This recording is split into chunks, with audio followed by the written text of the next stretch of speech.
Selamat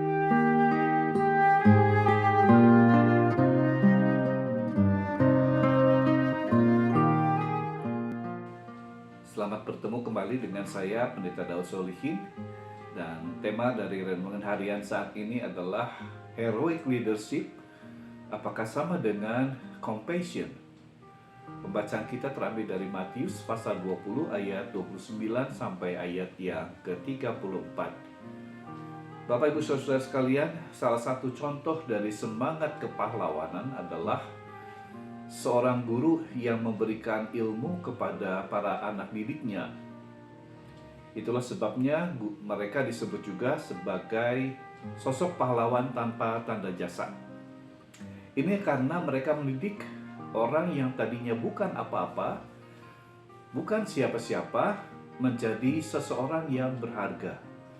Para murid diangkat derajatnya menjadi seorang yang memiliki nilai tambah dalam hal nilai diri, kepandaian, pengetahuannya, dan karakternya. Tipe kepemimpinan kepahlawanan adalah puncak dari semua tipologi kepemimpinan. Heroic leadership dilakukan oleh pemimpin transformasional dan yang tercerahkan, ingin memberdayakan untuk mencerahkan orang lain. Tuhan Yesus saat itu berada dalam kondisi yang tidak nyaman. Ia mengetahui hari-hari ke depan, ia akan mengalami hari-hari terakhirnya. Matius 20 ayat 17-19 mengatakan, dan anak manusia akan diserahkan kepada imam-imam, kepala, dan ahli-ahli Taurat, dan mereka akan menghakimi dia dengan hukuman mati. Dalam tekanan yang besar, tidak membuatnya menjadi seorang yang terpenjara dalam penderitaannya. Ia tidak meratap, bersedih, bersikap tidak peduli dengan kondisi dan sekitarnya. Sebaliknya, ketika para murid-muridnya menegur kedua orang buta yang berteriak-teriak, "Tuhan, Anak Daud, kasihanilah kami," Yesus malah menghampiri mereka dan menyembuhkan mereka dari kebutaan mereka. Matius 20 ayat 34 berkata, maka tergeraklah hati Yesus oleh belas kasihan, lalu ia menjamah mata mereka, dan seketika itu juga mereka melihat lalu mengikut dia. Belas kasihan atau compassion anak Allah, inilah yang menggerakkan orang yang menderita itu menjadi sembuh, berpulih dan berdaya.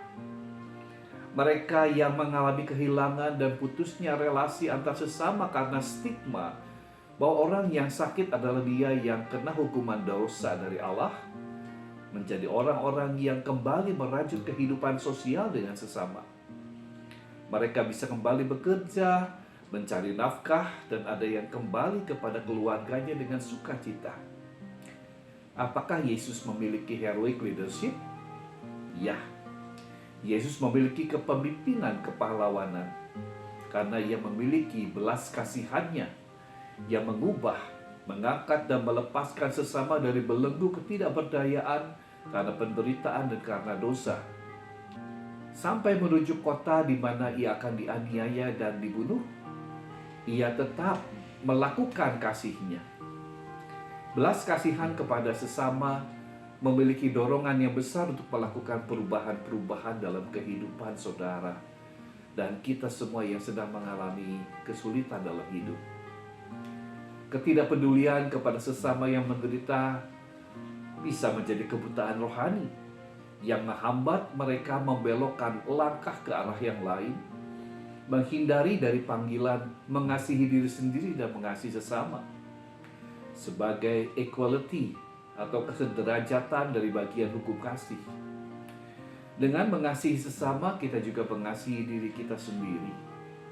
Karena ketika sesama dipulihkan, dibebaskan dari kesulitannya, kesejahteraannya menjadi bagian kesejahteraan kita juga.